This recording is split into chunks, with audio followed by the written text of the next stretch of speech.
Et Julien Cazard, aujourd'hui, vous dressez le portrait de notre invité Karim Benani. Karim Benani, alors si toi auditeur qui nous écoute, tu es amateur de philatélie et passionné de musique classique, ce nom ne te dit certainement rien. Peut-être évoque-t-il en toi peut-être un vieux souvenir de reportage de BFM TV, mais tu n'es même pas sûr que c'était son nom. Enfin bref, ça ressemblait en tout cas, mais bref. Si tu es fan de football de vrai, avec du beau jeu, de la technique, des stades en folie, des buts en pagaille, ce nom ne te dit pas grand-chose non plus, malheureusement.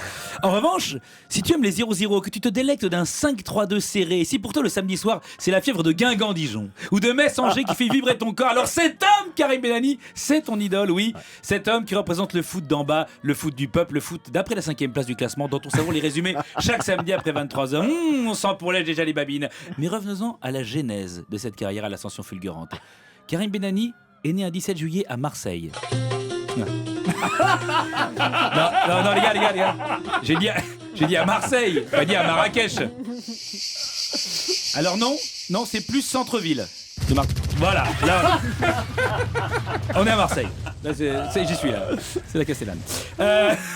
Vous naissez donc un 17 juillet au début des années 80. Au début des années 80. C'est bon, en fait, on va pas faire ça pendant tout le truc. C'est sympa, on a compris. Oui, donc je pense qu'on a bien saisi l'ambiance. Je disais donc que vous êtes né un 17 juillet, jour de la fête nationale en Corée du Sud. Ce qui explique peut-être ce visage qui fait plus penser à un porteur dans Bon Baiser de Hong Kong qu'à Simbad ou Aladdin. Ça, c'est mince. Bon, 1983, c'est l'année de la mort de Louis de Funès, à qui vous rendez hommage chaque samedi puisque vous co-présentez Jour de foot avec Franck Passy, dont le rire contenu et le visage de cire rappellent un peu Fantomas. Mais revenons-en à vous. Après de brillantes études à l'école de Radio Studec, oui pour Marseille c'est brillant, Radio Studec, vous décidez à l'instar de Charles Aznavour et Linda de Souza de monter à Paris pour réussir comme tout petit provincial ambitieux. C'est pas un petit peu gratuit cette phrase, si c'est un petit peu gratuit, c'est même cadeau. À votre arrivée à Paris, vous vous sentez chez vous. Très vite, grâce notamment à l'accueil chaleureux des Parisiens.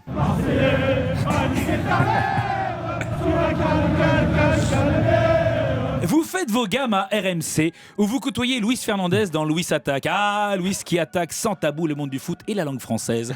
Ah, c'est sympa. Mais si Van Gogh avait écouté l'émission, il se serait arraché la deuxième oreille, je pense. Oui, je précise que Van Gogh n'est pas milieu relayeur à Feyenoord, pour ceux qui nous écoutent, bien sûr. Vous commentez aussi la même année avec Didier Roustan. C'est différent de Fernandez, mais ça fait quand même beaucoup d'envolées lyriques pour un jeune qui débute. Mais vous tenez, fort de votre expérience, vous rentrez dans le grand bain de la télévision et rejoignez beIN Sport, la chaîne Qatari. Non mais Qatari en France. Ah merde. Non là c'est de la provoque. Arrêtez. Alors, c'est le mauvais esprit. beIN Sport, vous vous faites remarquer malgré une audience qui oscille entre celle de la matinale de Radio Classique et le Before de Canal+. Mais, malgré tout, Canal+, justement, vous débauche en 2013. Et là, vous vous épanouissez. Vous commencez par faire quelques remplacements d'Hervé Matou et Eric Bénard, avec en point de mire une place de titulaire. Mais malgré votre goût du débat et du travail collectif, on vous met seul, tout seul à la présentation de Jour de foot, tout seul, isolé. Est-ce une sanction de la chaîne ? Les autres ne veulent pas travailler avec vous. Qu'est-ce qui s'est passé ? Il y a des gens qui vous ont connu qui témoignent. Faut pas oublier que Karim, ça a été long à se mettre en route, la machine. Quand il est arrivé avec moi, je m'interrogeais. Des fois, je disais, le talent technique, il est là, mais il manquait de générosité, ça manquait d'implication, ça manquait de persévérance. Et ça manque de tout. Mais on sait vos défauts, on les connaît. Moi, je travaille avec vous. N'empêche qu'il y en a un qui vous a soutenu dans le monde du foot, et c'est quand même Zinedine Zidane. Karim, il est plus important que jamais, mais en même temps, j'ai envie de dire qu'il fait ce qu'il a. Parce que depuis un moment, en fait, ce qu'il est en train de faire, c'est-à-dire que c'est vraiment phénoménal. Ouais, merci Zidane. Il nous manque comme consultant à Canal, c'est un truc de ouf.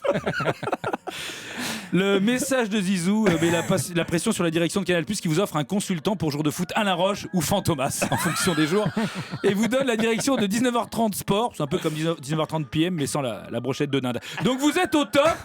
Une chose est sûre, vous êtes devenu un vrai Parisien, voire loin de Marseille. Marseille qui vit toujours, malgré tout, sans vous, dans la douleur du chômage, de la guerre de gang et du Champions Project. Mais bravo Karim, et merci. Cazard, interdit de stade. Europe 1.